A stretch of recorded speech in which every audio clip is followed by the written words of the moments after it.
So let's take a look at the main file for the solar system animation prototype.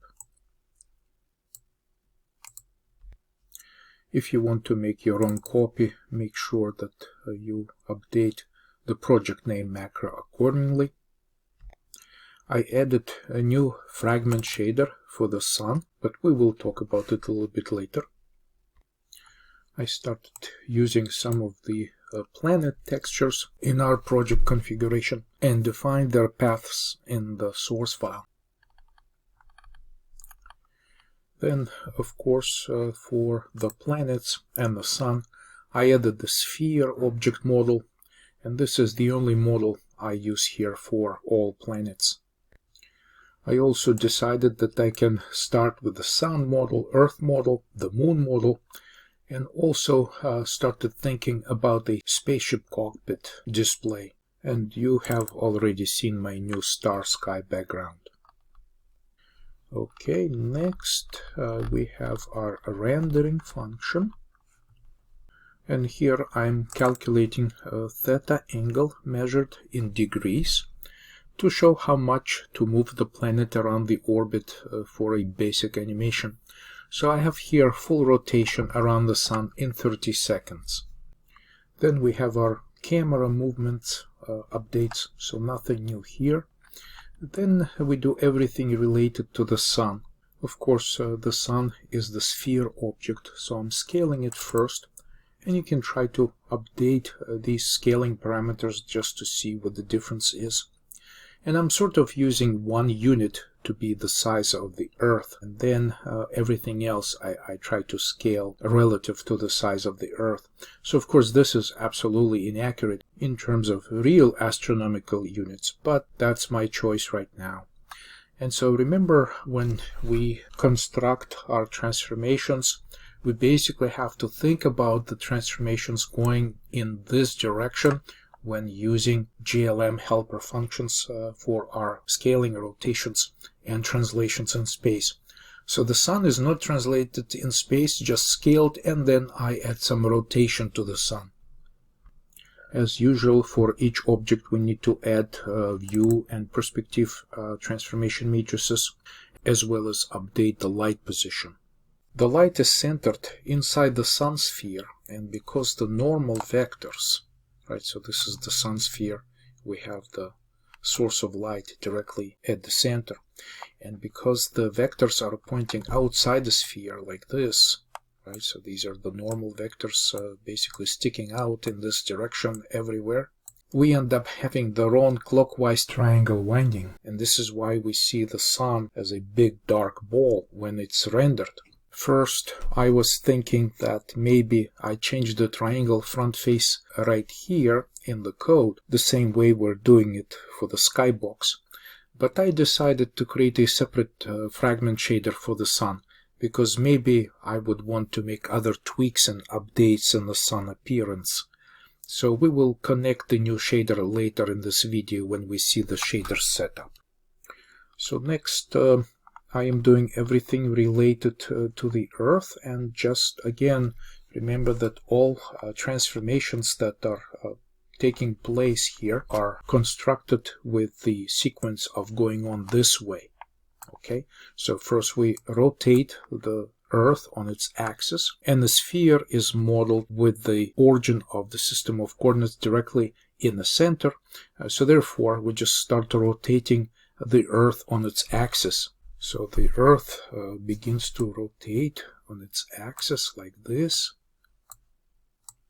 This is the origin of the system of coordinates. So first we start the rotation, and then we translate the object. We move it from the sun. Remember, the sun is basically here in the same position in the world. So we move the Earth 10 units away from the sun. So I'm using negative z direction here, so it gets moved 10 units this way, and then we start rotating around the sun. So again, it's all basically using the y-axis for all of these rotations, and we start rotating, so this basically puts the Earth on its orbit around the sun. Right next to Earth I already started thinking about Mars, which would be very similar work, but I decided to postpone it till the next update in this project. So then I do everything related to the skybox. Again, nothing new right here. It's just the same work. Then we do everything related to the moon. So these are the moon transformations that I'm doing here in this project. So let's make everything visible. So first I scale the moon to be roughly 1/3 the size of the Earth. So it gets scaled, of course, also directly in the origin of the system of coordinates. Then we start rotating the moon. So the moon is also rotating. So its rotation around the axis happens directly here. The next transformation is this translation. We want to move the moon to the orbit around the Earth. So imagine that the Earth is right here in the center of the world, and we move the moon 2 units on the x-axis. So basically the moon gets moved first right here. So this is the first movement. This is where we move the moon on the x-axis first. And this is, I'm just using 2 units for this first original move. The next step is start rotating the moon around the Earth. Okay, so we just add another rotation, and it's again on the y-axis right here. So we're still using y-axis right here. So this is our y-axis, the world coordinates. And I multiply my angle of rotation like by 10 times here to make the rotation go 10 times faster than the Earth rotates around the Sun. So at this stage we added this rotation of the moon around the Earth. So this is an imaginary Earth, and this is moon rotating on the orbit around the Earth. And then we move away from the Sun, because we will end up having Sun in this position. We move away same -10 units on the z-axis, which brings us to the orbit of the Earth. So basically Earth is already on that orbit. So this is the Earth right here.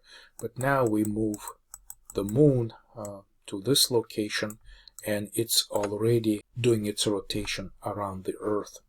And finally we add rotation around the Sun.